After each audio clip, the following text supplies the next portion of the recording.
হাই friends, আপোনালোক সকলোকে মোৰ অন্য এটা ব্লগলৈ স্বাগতম জনাইছোঁ। আশা কৰিছোঁ আপোনালোক সকলো ভালে কুশলে আছে আৰু মোৰো বৰ্তমান ভালে। আৰু মই আপোনালোকক মোৰ মিনি ব্লগত চিমলাত থকা 108 ফিট উচ্চতাৰ হনুমানজীৰ মানে ষ্টেচুটো দেখাইছিলোঁ মূৰ্তিটোত। আৰু মই এতিয়া যেতিয়া আমি পাহাৰলৈ গৈ আছিলোঁ মানে আৰু আপোনালোকেও জানে যে যিমান ডাঙৰ ডাঙৰ মন্দিৰসমূহ আছে সকলো মন্দিৰ পাহাৰৰ ওপৰতে আছে।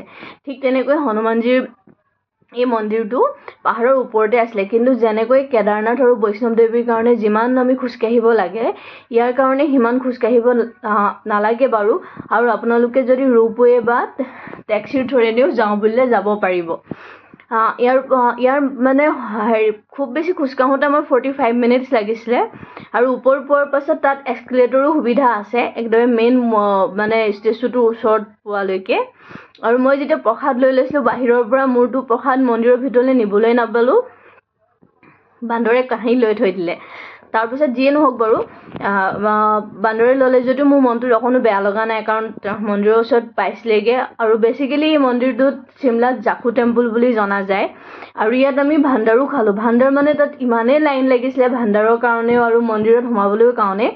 কিন্তু আমি যেতিয়া গৈ পেলাই মন্দিৰত সোমালোঁ তেতিয়া অলপ লাইনো কমি গ'ল, ইফালে ভাণ্ডাৰতো লাইন কমি গ'ল। আমি সঠিক সময়তে পালোঁগৈ তাত গৈ। আৰু এটলিষ্ট আমি তাত 45 মিনিটছমান এঘণ্টামান আছিলোঁ। বৰ ধুনীয়া লাগিলে। আৰু তাৰ মন্দিৰৰ ভিতৰত হনুমান চালিচাও পঢ়িলোঁ। ভাণ্ডাৰত আমি তাত যি খাবলৈ দিছিলে তাত খালোঁ আমি চবেই একেলগতে বহি পেলাই। আৰু ভাণ্ডাৰত খাই হোৱাৰ পাছত নিজে কাঢ়ি মানে তাত থৈ আহিবগৈ লাগে আৰু ধুবও লাগে। কিন্তু ধুবলৈ মানুহ আছে বাৰু তাত, তেনেকুৱাই মানে। কিন্তু খুব ঠাণ্ডা হৈছিলে, তথাপিও খুব ভাল লাগিলে। আৰু মই সেয়াকে আপোনালোকৰ মাজত দেখাইছোঁ, কাৰণ বহুত দিনৰ পৰা হনুমান মন্দিৰ যাম বুলি ভাবিছিলোঁ। হনুমান মন্দিৰ যাবলৈ পালোঁ। আৰু তাত সন্ধিয়া সময়ত আমি কালীবাৰী মন্দিৰো গ'লোঁ। প্ৰথমতে আমি যাবলৈ টাইম নহ'ব বুলি ভাবিছিলোঁ, কিন্তু তথাপিও সন্ধিয়া সময়ত আমি গ'লোঁ। গৈ পেলানি আৰতি কৰাৰ সময়তে গৈ পেলানি পালোঁগৈ তাত। আৰু গৈও ভাল লাগিলে কালীবাৰী মন্দিৰতো। আৰু ইয়াকে দেখালোঁ মই মোৰ ব্লগটোত। আপোনালোকে যদি মোৰ ভিডিঅ'বোৰ চাই ভাল পায় তেন্তে please like, share and subscribe কৰিবলৈ নাপাহৰিব। Bye bye guys.